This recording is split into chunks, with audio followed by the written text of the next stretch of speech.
A storm is coming.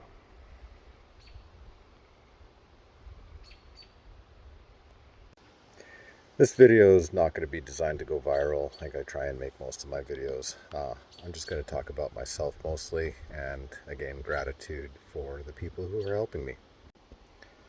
So over the last year, it's been probably the greatest adventure of my life. I went to a war zone for the very first time, helped out a bunch of people, uh, did things that I never foresaw happening. I didn't think that I was going to become a military trainer in Ukraine, but that happened. Didn't. Jesus Christ. Normally I'd cut something like that out, but I'm going to leave it in because it shows Manitoba's provincial bird, the Manitoba mosquito. Getting to my life, I have nothing to complain about. I have an amazing life here in Canada. I have a job that I love, that I make a very good wage at. It's something that I've always wanted to do in my life, and it helps with the protection and security of this country. So I'm very thankful that I have the opportunity to serve like this. I mean, if I showed you around this place, I've got a large ranch, I've got horses. People have seen that on all of my TikToks and stuff. I have a beautiful daughter, a loving mother. I've been blessed. I've been super blessed in my life. I don't need anything else. I have a beautiful and wonderful girlfriend as well, and she knows who she is, and she'll see this TikTok later. And I don't talk very much about my relationship status and whatnot, but I just wanted to say that I'm super thankful for her in my life as well. Let me talk a minute about serving in Ukraine. Serving Ukraine was like the greatest honor of my life, was to help the guys that are over there. I have honestly not met a single Ukrainian yet who hasn't shown me gratitude and thanks and made me feel welcome and made me feel at home and fed me until I'm at bursting with some of the best food on the planet. And yeah, I honestly have not met any Ukrainians who have said anything bad or mean or anything else like that. Let me talk a minute about what it's like to be in a war zone doing the work that I do, whether it's voluntary work or military work, whether it's the humanitarian side or the military aspect side. So, a war zone like Ukraine, where you have a lot of foreign nationals coming to the war, you will meet the greatest people and some of the worst people to ever exist. And that's just a reality of the fact, and fact of the matter. I I've never had a problem with any Ukrainians, but I've definitely been scammed by some foreigners. That has happened, Canadians or otherwise, Canadians, Americans, UK. I've met some of the greatest people who are Canadians, Americans from the UK, etc. But it's both sides. The people who go for the right reasons, that they want to serve humanity, and those who, have less noble intentions. At the very beginning of the conflict, after seeing what was happening and foreseeing what was going to happen, I had actually started learning Russian about a month or more before the actual invasion happened, because my analysis was that the invasion was going to happen and it could spiral out into a full world war, in which case Canada's going to go to war, and me being in the service that I'm in, I would likely end up on a battlefield. Despite not being active military right now, I'm paramilitary adjacent, let's say. So it would definitely be, I'd be one of the first to get into the fight if it came down to a full-blown conflict.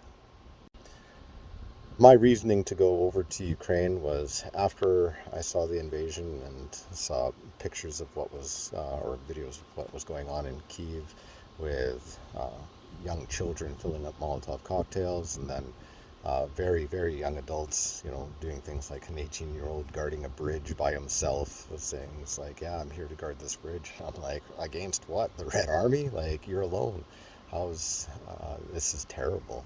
And I was like, yeah, well, I've carried a gun pretty much every day of my work life for the last well more than a decade, so uh, I might not be some kind of special forces Green Beret JTF2 operator and whatnot, but I'm probably still better than an 18-year-old who's never held a rifle before.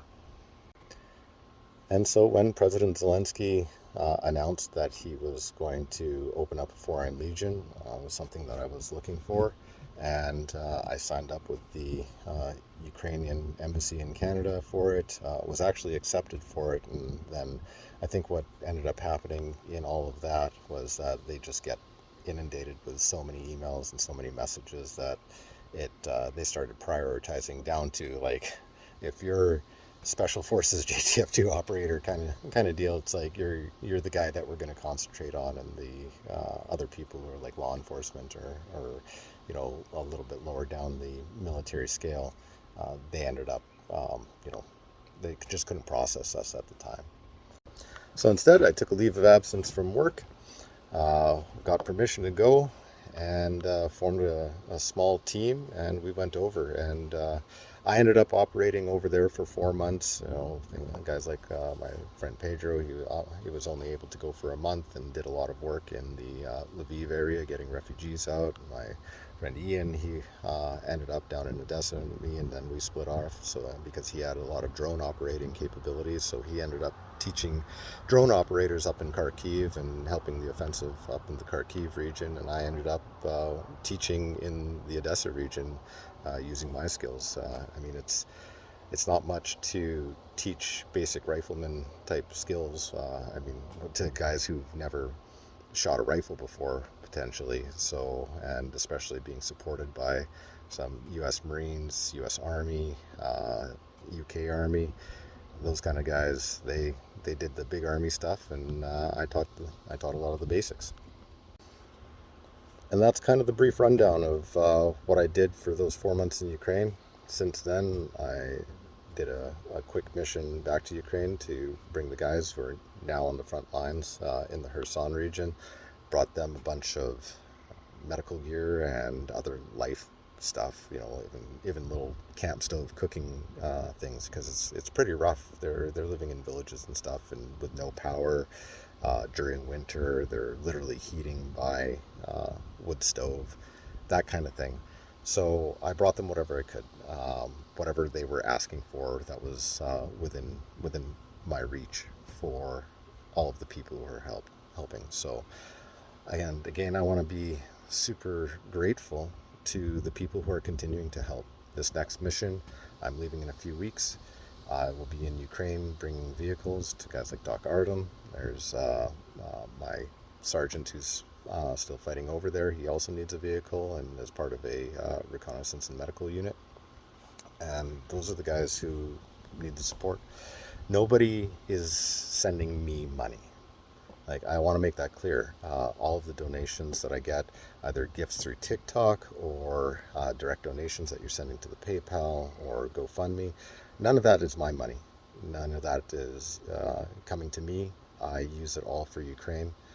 Some of it is, the bare minimum is used for logistics, things like purchasing fuel, some of the baggage fees and stuff like that. If it's like the medical equipment and whatnot, was $450 in baggage fees, which is about a little less than half as much as it would have cost, just because I was able to work out a deal with Air Canada going over.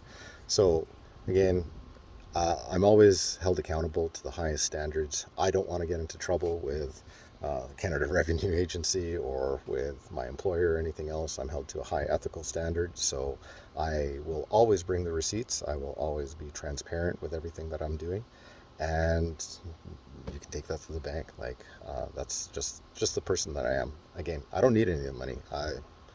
I've got a lot going on here. Like, and probably no one's spent more on Ukraine. Well, I shouldn't say that. Very few people. I'm probably in the top 1% of people who have spent the amount of money that I have in Ukraine. Between lost wages and direct donations and operating costs while being in Ukraine and doing all that stuff, I have easily spent $60,000 Canadian and climbing.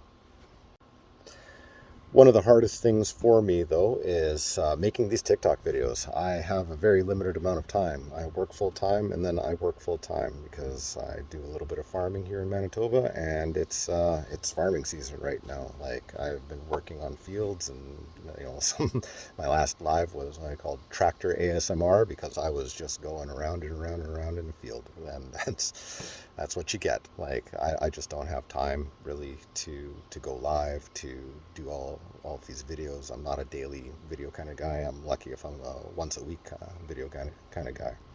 But I do want to give a big shout out to two people in particular.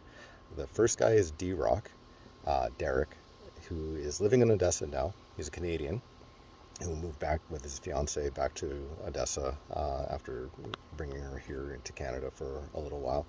And on the sale of his home here in Canada, he told me, I was like, I want to send you $1,000 donation. I was like, that's amazing. And he sent $1,000 donation. You can see it here.